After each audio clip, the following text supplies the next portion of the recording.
return. 90% of the mutual fund scheme delivered negative returns. Quant was the only house. All the schemes which we operate, all the categories, we have given positive returns, and we were 10% positive return. In one of the scheme called Fundamental deliver highest nearly 28% returns.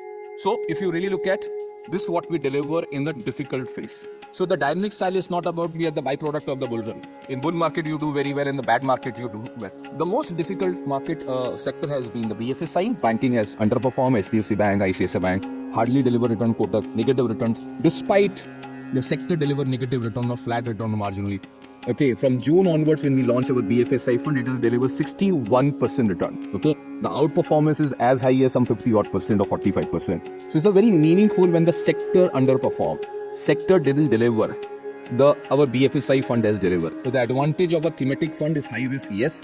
But if you can time it better, you generate superior alpha out of it.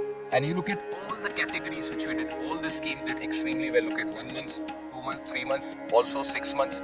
Despite we had, in the month of January, we have Adani episode, the public sector company suffered. If you recollect, we have unknown risk, we hit health. Adani was not a problem. Adani exposure after the fall was only 6%. We have one of the highest exposure in public sector companies, 25%.